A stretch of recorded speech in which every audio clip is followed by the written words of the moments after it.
What up, all you savages? Welcome to another exciting episode of Savage Crucible. Here with Yanis, Rubis the Barbarian, and GD, the Mad Professor himself. What's up, guys? How you doing today? One at a Great. time, please. One at a time. One at a time. Come on. Doing well. Waking up. Waking up, Yanni. How you? It's afternoon time for you over there, so Yeah, everything is smooth. Everything is fine. smooth and fine. Nice, nice. But I have to say, the world right now needs a Savage Crucible animation like, the intro one. We need a whole series of that shit. I agree. We need it. I agree. Yep. Do On something physical like media an too. eight episode season with the renewed second season of another 8 episodes or 9, depends. I would Steelbook go on for my a nice shelf. animated Yeah. series. What was that, Gordon? I said a 4K Steelbook on my shelf would very much fit in with my collection. Yes. Nice. Cool, man. Awesome. So we have a very exciting episode for you today. We're getting ready to talk about that second graphic novel, a very long anticipated piece of art that I've been at least waiting to get my hands on. I don't know. I'm pretty sure Gordon feels the same exact way. My fellow comic book enthusiast over there. So, so we're excited to talk about this today. Talk a little more information about it. See what's changed, what characters we will be getting introduced to. So we're getting ready to dig the mind of Rubis here. So Rubis, if you don't mind, we've had you on a previous episode and all that. So why don't you give us a little bit of a refresher here? Let us know a little bit about yourself. Well, I'm a comic book artist. Thank you, everyone. Thank you for joining today. Eventually a concept artist, which was a dream job. And when Rob asked me to help with Savage Crucible, that was a dream come true. So I always thank him for the opportunity to deal with that stuff, with my favorite hobby, which is also my work now. And then came the comics part, which I also love. It's my day job. So I'm really happy I'm a part of Savage Crucible. Very nice. Now, wait. tell us a little bit about this now, because I spend the 90s pretty much in Greece, and comic books weren't so big at the time, So what was that key defined moment that what comic did you pick up and you were pushing through the pages that you're like, man, I totally want to do this in the future, It was June of 1987, and I got a Conan the Barbarian issue. Actually, my father got it because we didn't have any video games or stuff like that back then. So we were having a trip to Tinos that summer, and he got Archie for my sister and Conan the Barbarian for me. It was the first Conan I ever held in my hands, and I was instantly, and mesmerized. I mean, I've never seen anything like that before. I was used to, the superhero, Spider-Man, Superman. Right. And when I read that story, I was like, what the hell is this? I mean, he's just a man. What's going on? And I still have this mental image in my head when I turned the last page, and he was all trapped in a cave fighting Snake Man. It was actually a reprint of Conan the King issue. Okay. And it was with his son. So he broke his sword, he broke his armor, and I was when I was reading this, I was saying, "Oh my God, he's going to die!" And the last page has him over everybody else. He was standing, blooded, holding 2 rocks. Oh wow! In his hands. So he was alive, and that was the spark, man. That right there was the spark, and I said, "Well, I want to work on comics." That's That what was lit the that moment. flame. That's awesome. That's so awesome. Great, man. Well, what a great moment to happen that leads us to, our current events of having this awesome graphic novel. So you and Abraham worked on the first one. Um, Tell us a little bit about the first one. What was the thought process going on behind that one? Uh, well, actually, as far as I remember, Abraham had some ideas, and Rob just picked one. That was it. Um, Thing is, I love drawing, gladiators, barbarians, and stuff. Probably all our friends that follow us will see that I always comment about barbarians and how I love barbarians and warriors and stuff like that.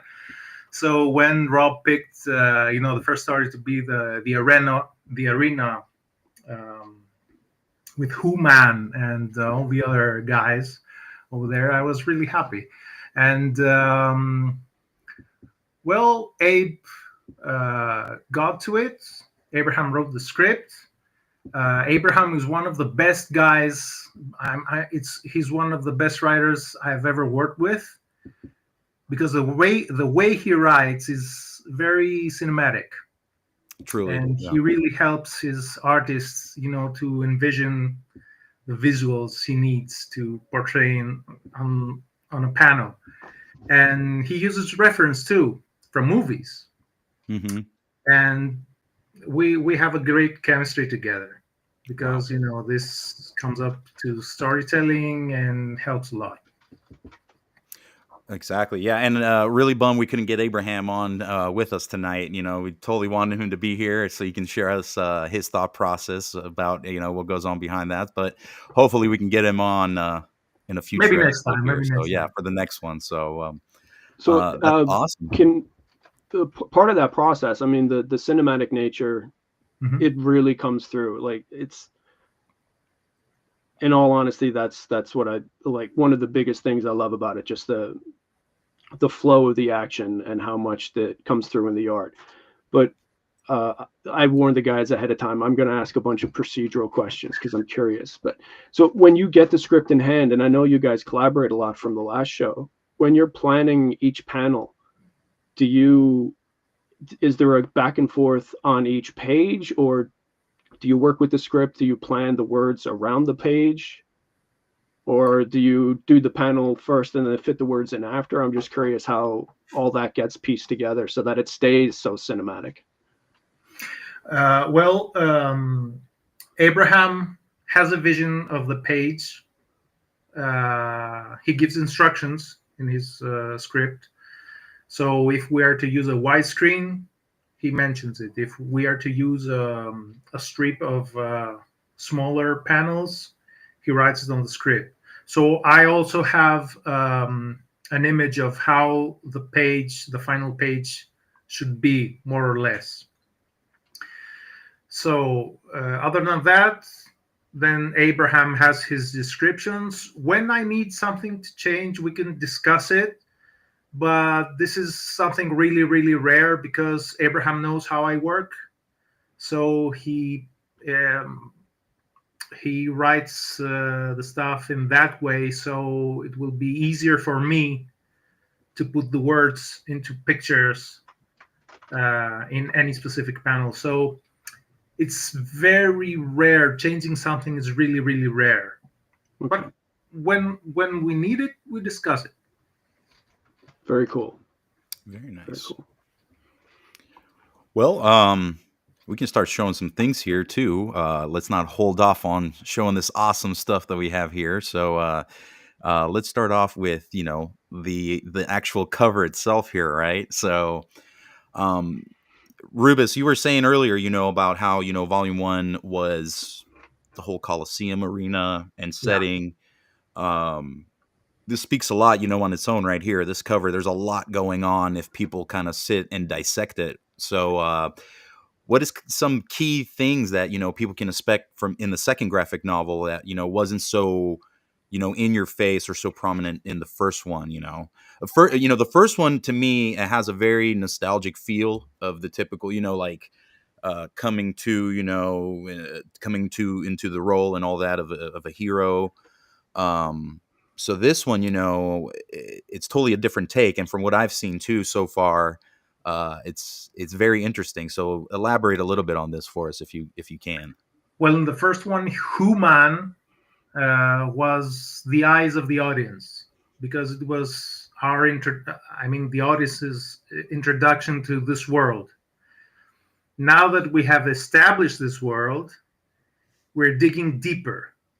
And this story has nothing to do with the first one, other than our main villain, who is the Harbinger. So we're further exploring the Harbinger's quest of fighting certain artifacts that are going to help him to his cause, which we don't know yet what it is exactly. But it's a completely new set of characters in a completely new setting, and we're exploring the world more in this book. Now, with the first graphic novel, it's a self-sustained story, but there is something being built in the background. There's a grand scheme happening in the background. Is that something that is touched upon a little more in this one, or is it kind of in the same sense where it's kept, still kind of brewing in the background, and it's going to kind of continue to progress until, the full set of events unfolds, and, we're left with the outcome? Seems like it, because I'm not sure what Abraham has in his mind. And that's a fun of it, because I love surprises. I'm like, when I read the script first time, I'm like, oh shit, this happened. So I'm trying to think of ways of drawing the stuff he wants me to draw every time, but I love surprises. So I haven't asked him yet. I think the only two people that know what's going to happen is Abraham and Rob. The only two I know. Yeah, I was trying to pick at Rob's brain a little bit, but he wasn't. Nobody can pick Rob. No, not at all. So, but that's also the fun part of it. Exactly. I think that's what keeps it so interesting and fresh at the whole time. So. Power to that guy for his mysticism. So, Rubis, who did the coloring on this cover we're looking at? That's Maya Opposites. So she did the first book, right? Colorist. Excuse me? She did the first book. She's doing the second one, the entirety of the second book as well? Yes. Nice. So, like, that just... The mystical green tendrils drew me right in. So I'm going to ask another process question. When you have the pencils, or if it's digitally inked, I'm not sure of that process, but when she gets it in hand and she's doing the coloring, is she then brought into the larger conversation, or does she already have her vision with the color palette and she works alone, or how much of a conversation is involved there? No, I usually give Maya, the color palettes for its character, and then we let her improvise. Okay. I mean, she does a really good job, so I trust her. So I'm pretty confident from the result. If you see the interior pages, the cover coloring is mine, but all the interior pages are Maya's. Oh wow! And other than one or two stuff, I think I didn't ask her to change anything. I mean, she was like, she's pretty professional. She's a real professional, so she knows exactly what she has to do to make it pop.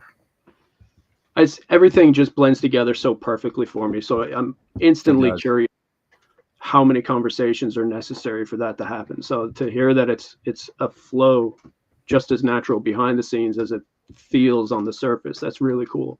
Well, if you are confident with your work, and Abraham and Maya are, the less questions and conversations have to be done. So it's quite an easy process when you have to work with such a level of professional such as these guys. That's Very cool. nice. Is Maya part of Nerdula, Rubis? And elaborate a little bit on Nerdula if you want to. No. Maya. I met Maya through a friend of mine who's an artist, a pretty well-known Greek artist too, Danny. I don't know. You've probably seen her work in DC or somewhere, or 2000 AD or somewhere like that. And she introduced me to Maya Okay. for this particular project, and I was very nice. happy about it.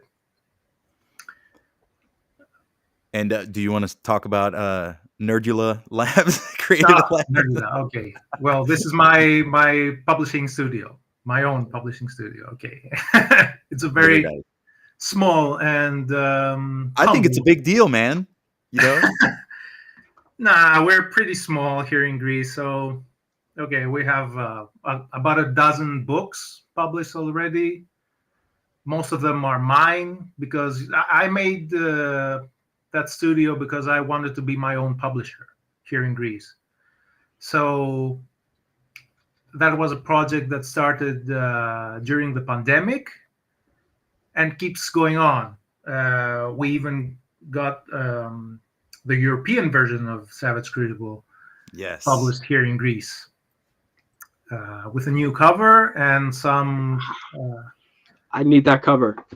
Yeah, I know, me too.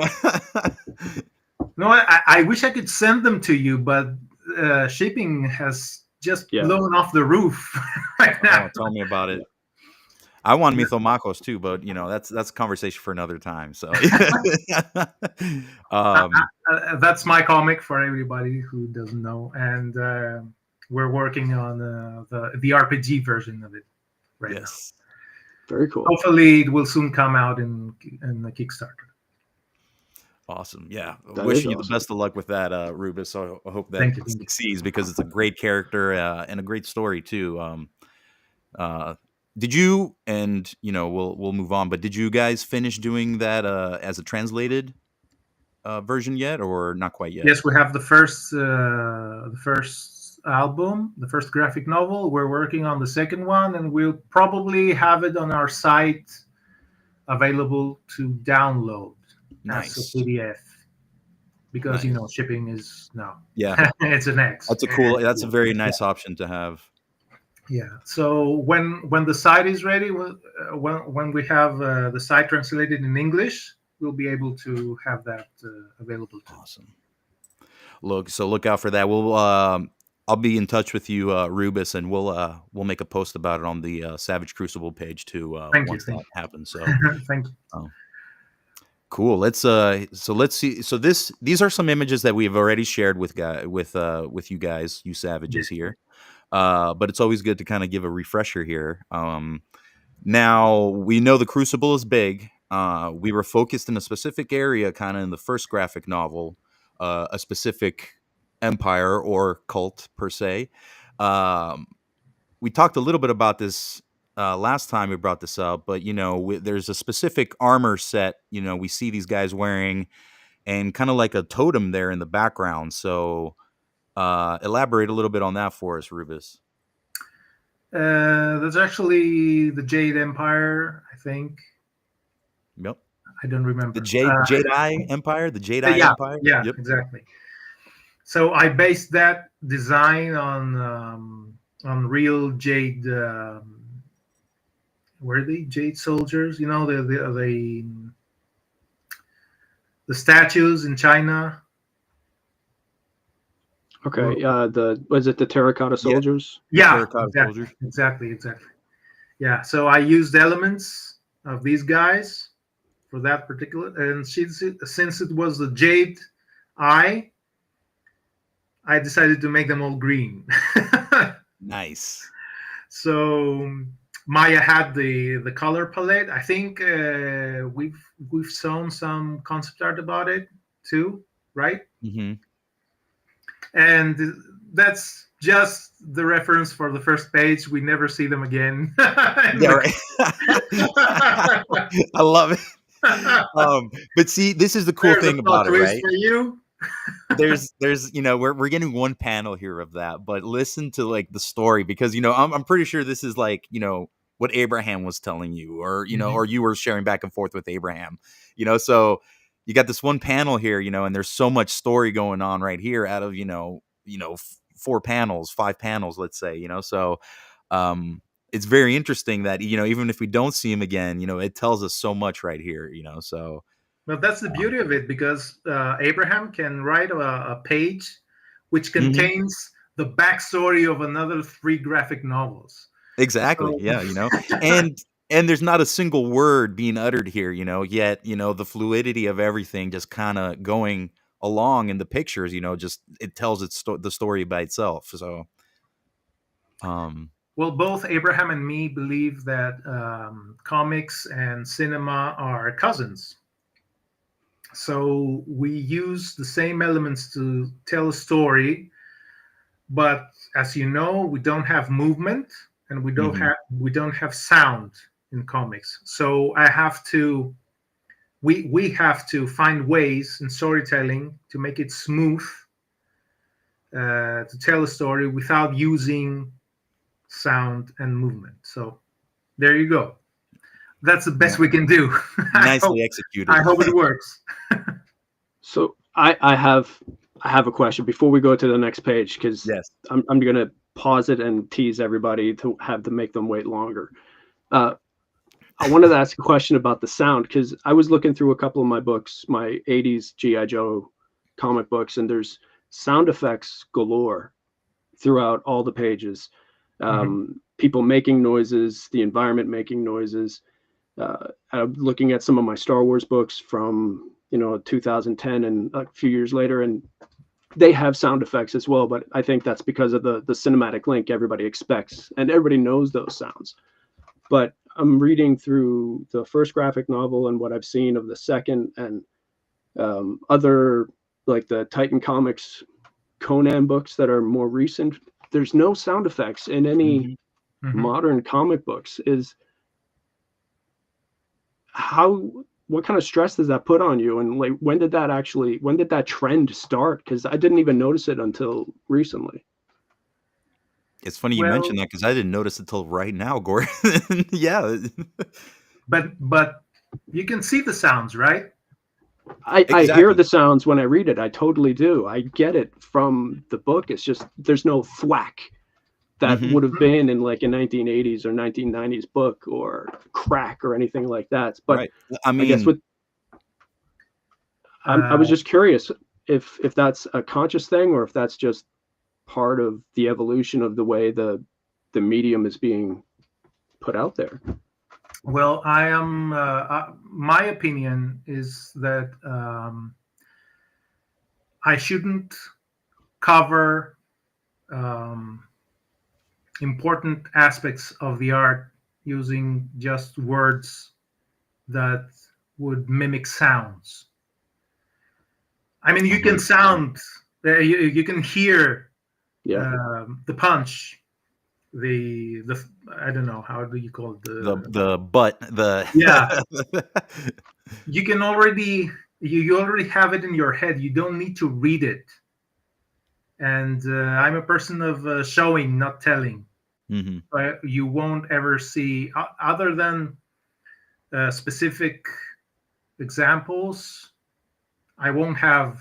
I won't choose to have sound effects in my pages unless it's something that Abraham mentions, or something that I really I can't show, so it really needs to be heard in that panel.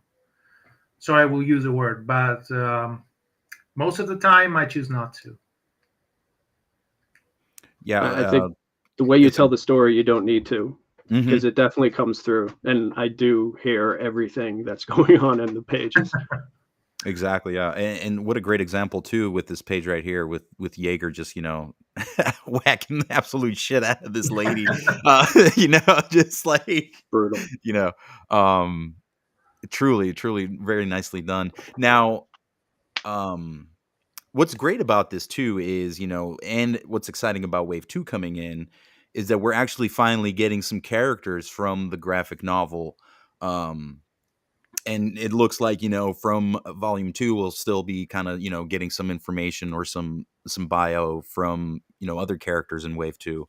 But that is something that is very interesting to me because you're supporting the toy line with the comic book, and that's always been a very big pet peeve of mine because as I've shown Gordon, growing up with comic books, I love getting those panels where it's a D&D, just layout, that's telling you about the card game, or like not the card game, the tabletop game, and it just has the visuals and all that stuff. So it just sells it that much more to me. It gets me more invested in the toy line / story of what's going on. So with that being said, Yeah. is that something, and I don't know how far we are into Volume 3 or anything like that, but is that something, that's going to be kind of like a continuous thing going on here? We'll see. I have talked to Rob and Abraham about an idea I had to use a format of using several more characters from the line and stuff like that. But we'll have to see how it goes. Nice. As far as I know, they both like the idea, but Rob is going to give the okay of whether we can, reveal something or not. So. Mm-hmm. Okay. We'll see. No, that's I think that's enough for right now for us, and a little moose boosh, a little tongue teaser there, keep us going. But with that said, let's jump to another panel here. Now, we haven't seen this panel before, so all you guys that tune in, thank you guys for always tuning in and watching us live. We got some treats for you here. So this is a little further down the line here. So again, we get some beautiful colors in this panel. Very vibrant, and again, the story, it's kind of, just telling itself, again, no words being uttered here. And, we get a little paranoid action too. So for all you fish guys there, here you go. Get your fix right there, So let us know a little bit about this panel here, Rubis. Well, that was Abraham telling me to go all H.P. Lovecraft here. So I hope I did it justice. Man. So yeah, there's a lot going on here. Yeah, I'm just I didn't study this as much because I really wanted to dissect this, during the show. So yeah, man, so we're underwater, or what seems to be as an underwater place, We are not sure. Okay.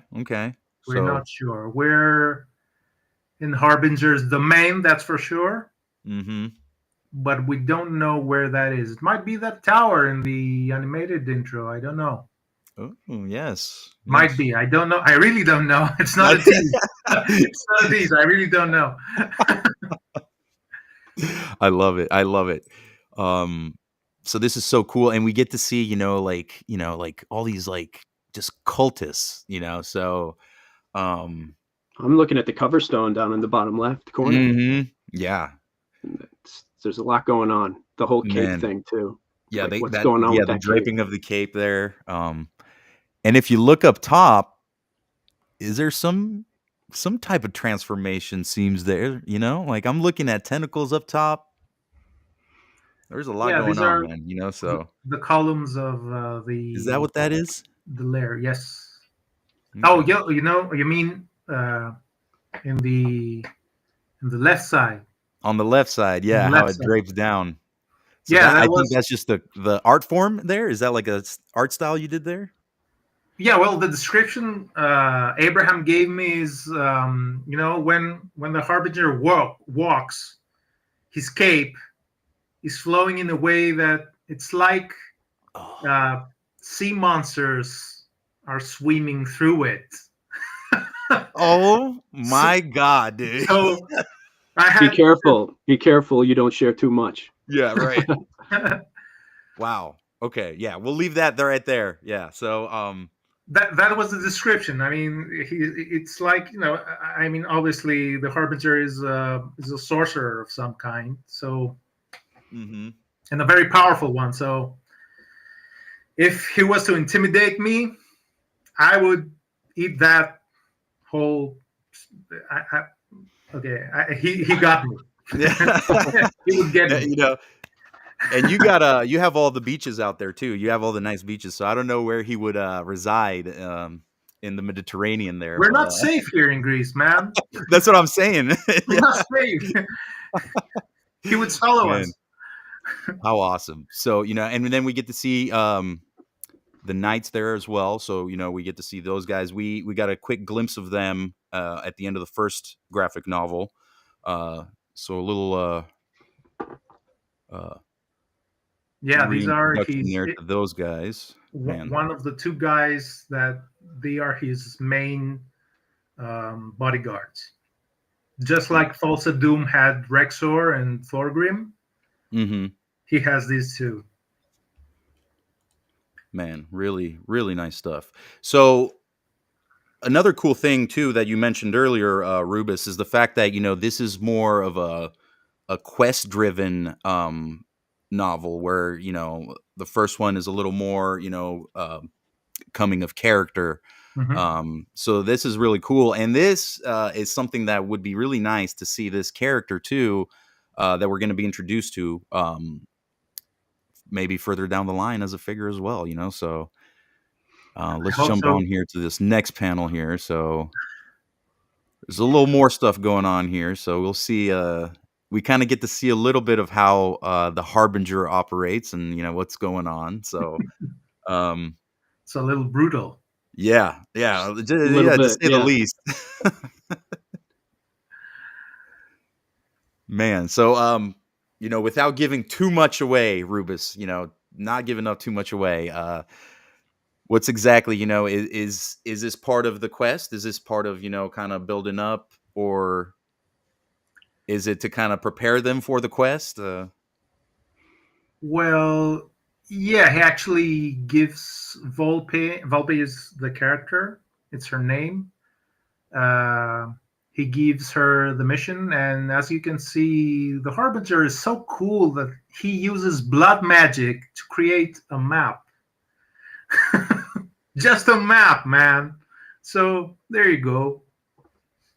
He has all these cultists Wow. slaughtering other cultists in order to use their blood to create a map. You can't have mine, but let me give them yours. Wow. How Yeah. cool. How cool. That's I'm really excited because, the Harbinger, he's kind of like, the main baddie of, what's going on in Savage Crucible. So it's kind of cool to kind of get to see what makes him tick, what kind of gets him, going, and what his thought process and what his grand scheme is too. So I'm all about this. I'm really excited to delve into this. Truly, truly. And again, fantastic work. The panels are great. The layout, again, even if you had no words in this at all, it's telling the story itself. The pictures are telling the story themselves.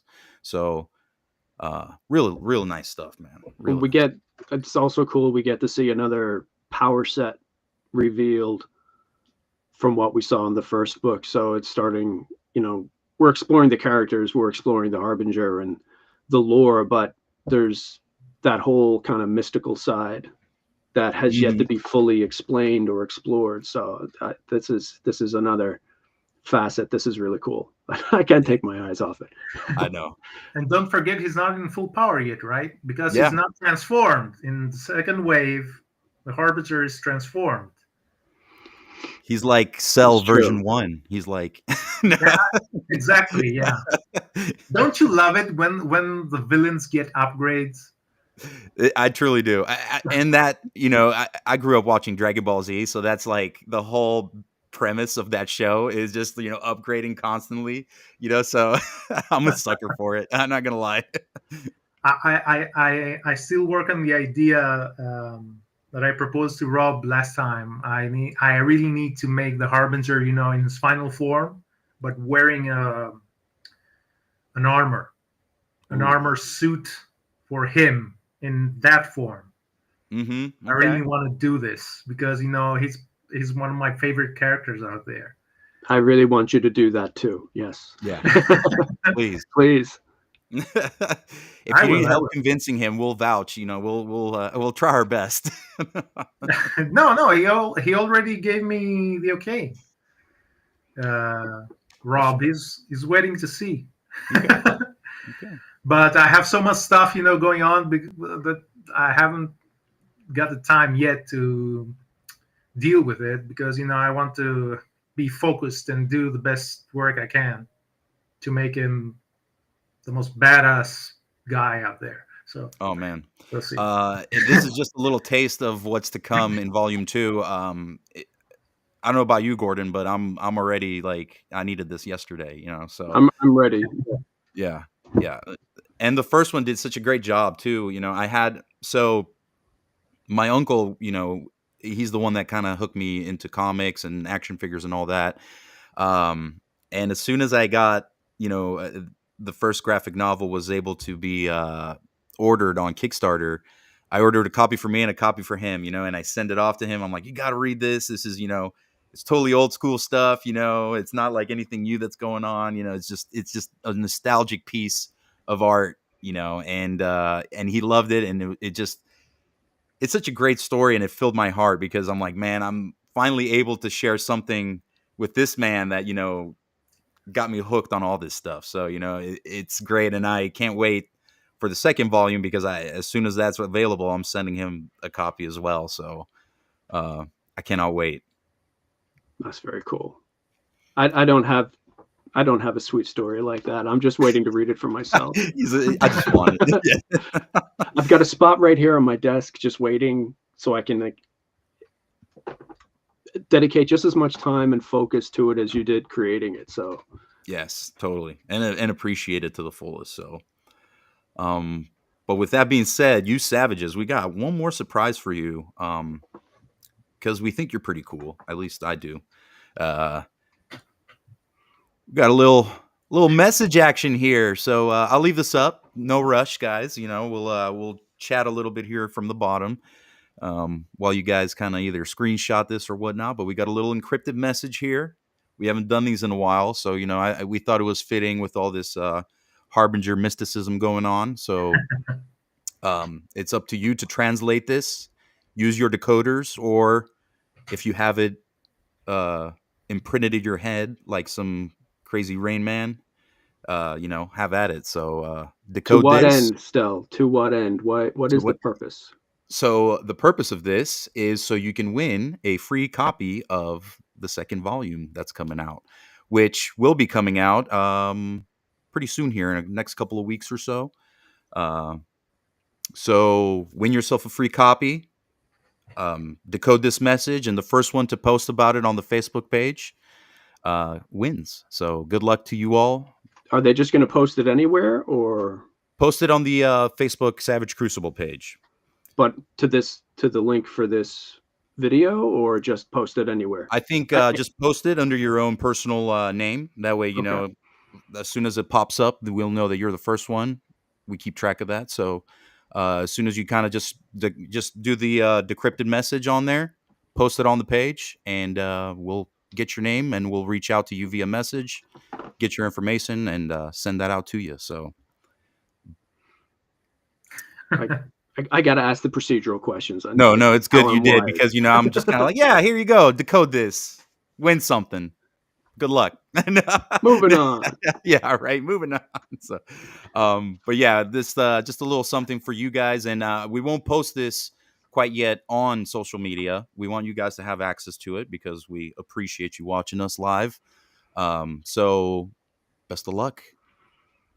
So do we have any other news, conventions, anything like that? Well, we can do a little quick recap here. We have IshCon is happening here coming up next month, May 17th and 18th. So definitely come check out the team. We have some Shields of Dezera out there as well, so definitely get your con exclusive if you haven't yet, and you're able to come to the show. And then also, for those that haven't done so yet, the Death Dealer pre-order is still up on the website, so that it will still be the cheapest way to pre-order him if you go and pay for him up front. It's the cheapest option. You can also do a down payment, second cheapest option, I believe. And then that ends May 2nd, so that's coming up, I believe, next week. So we got about a week left.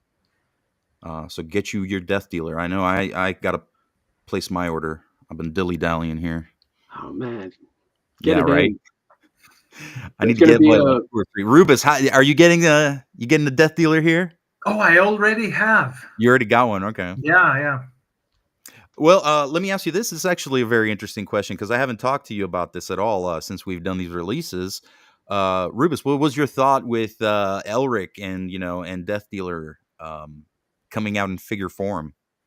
I ordered them day one. What do you mean? But I'm saying, like, how excited were you to see those characters? Did you grow up reading any of the Michael Moorcock novels? Dude, if it wasn't Frank Frazetta, we wouldn't even be here right now. Exactly. It's so true. I have Frankie's still in the comments. I have made friendships in New York Comic Con talking about Frank Frazetta. And they were Greeks too. Oh man. Didn't even know. I would have never expected, coming to New York Comic Con, talking about Frank Frazetta and meeting other Greeks who love Frazetta too. That's so awesome. That was a blessing, man. If it wasn't for Frank Frazetta, fantasy would not have been the same. No. True. That speaks volumes right there. It's so true. So there's going to be one last piece of a reminder, the notification for Wave 2 pre-orders. Those who made Wave 2 pre-orders on the website, there'll be a notification about finalizing your shipping address for that as well. Just like we've finished with the notification for the Kickstarter reminder, there's going to be a reminder going out in the next couple of days about the website pre-orders, just to make sure everybody's, on top of what's going on so we can get the figures out as efficiently as possible. So keep an eye out for that. Yep, Wave 2 right around the corner, and we actually next week have a very special episode planned for you guys as well. We'll be getting the team on. Oh, yep. Sorry, Gordon. No, I'm just pointing. I have a beautiful copy right there. Mm-hmm. If you can see over my shoulder. Mine was in the background too. I don't know if anybody noticed. So, but we'll be having some fun next week with you guys. With Wave 2 stuff. So stay tuned. We'll be making an announcement on that as well pretty soon here. So, but Rubis, I got to ask you, man, Batman or Superman? Superman. Hands down, Superman. I love Superman. It always wins, huh? It's Superman any day. No, it's not about the powers, It's about, the world is already dark as it is. I don't need more darkness in my superheroes. I have a feel of it. I'm full of it. So Superman, yeah. Superman all the way. He was my first childhood, one of my first childhood superheroes. So, and he holds a very special part of your heart. It sounds like. Yeah, Christopher Reeve movie was the first superhero film I ever saw. So. That's got to say a lot. Mm-hmm. In comic form, are you John Byrne Superman, or who would be your Superman version? There's so many to choose from. That's a difficult one, but I will have to say, because he's my favorite artist right now, Claudio Castellini. Okay. Man and Superman, that's the guy. Very cool. From that story. I love it because he always makes them, larger than life. And he reminds me of John Buscema. So I have a special place in my heart for him. Oh, Buscema, yeah. What do you think of Delator doing the Oh, new. the new Conan books. Yeah. Man, I'm so jealous of him. No. That bastard. I didn't. I didn't mean to. Man, I didn't mean to scratch that wound there. No, I'm just No, kidding. no, it's not a wound. It's not a wound. It's not a wound. I love his work. I love his work, and I envy him so much. Yes. I'm so jealous. He has truly like re-sparked my interest, just because from his art style. The Titan run is a great run, man. Yeah, truly, Great run. truly And good stuff. as far as I know, they're doing a great look at job that. with all Robert Howard stories, Mm-hmm. because they use more characters in Savage Sword, like El Yes. Borak and Mhm. another Solomon Kane and other guys.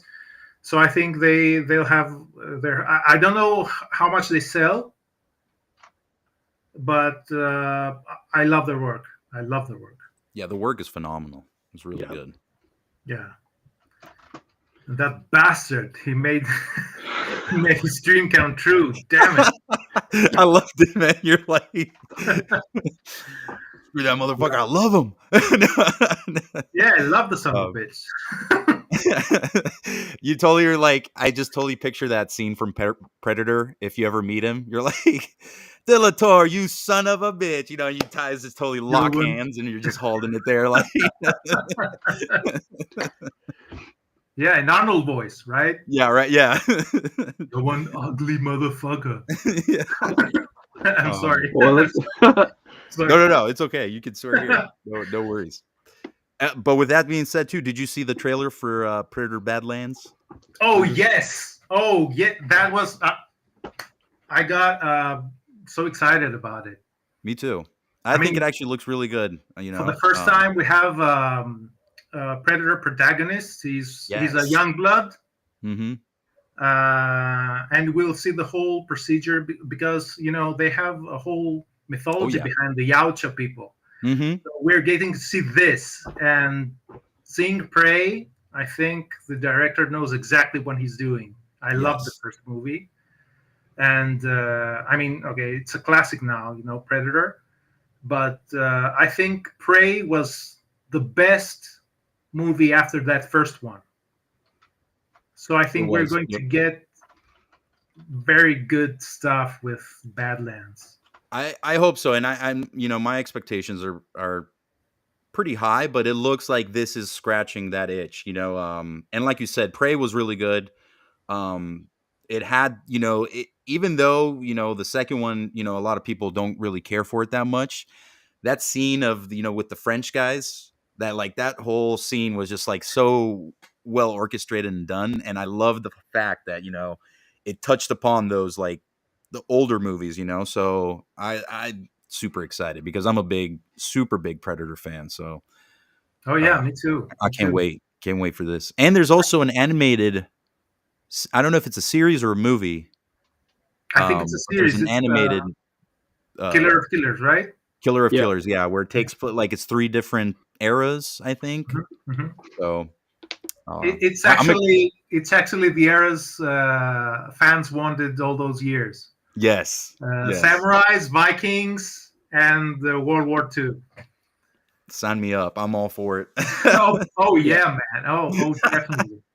Well, I grew up reading the Dark Horse comics, and some stories were good, real good. Some stories not so great, but the thing about it was, touching up a little bit more on the Predator, right? Because we never really, the mysticism built around the character has always kind of been, the premise of the whole movie, so it was great getting those comics and actually getting to learn about, their history and their traditions and, what they do to, how basically the Predator operates. So, sign me up, man. That stuff, aliens, like we're getting our fix for all this stuff now, which is great. Like all this stuff's coming out. So, I'm excited. I just need that Elder Predator from the trailer as a figure, man. Yes. NECA, get onto it. Get onto it, NECA. Come on. Yeah, do something new. Awesome, man. Awesome. Well, I think we let this up long enough. You guys should have screen captured this. Maybe it's already translated on Facebook waiting for us to see. So, Maybe. But with that being said, Rubis, such a pleasure having you on today. Can't wait for this to come out. Guys, keep an eye out. This will be dropping pretty soon here. So keep an eye out for this. Any closing comments, shout outs? Shout out to Abraham who wrote that Yes. stuff. Yes. We'll definitely get you on the next one, Abe, for sure. Shout out to oh, sorry, Rubis, go ahead. No. Yeah, right. I guess. No, I just wanted to shout out to everybody who's watching the live stream, anybody who catches us on replay, everybody that's just part of the community. So it makes it all worthwhile and it breathes life into it. So it's very cool. Thank you. Yes, guys, you guys make this happen. So subscribe if you haven't. Hit the like button if you like what you saw today. And we'll be making an announcement, like I said, about next week. We have something very special coming for you guys, too. So with that being said, you guys enjoy the rest of your Saturday. You have a wonderful weekend. And you guys stay savage, all right? Yeah.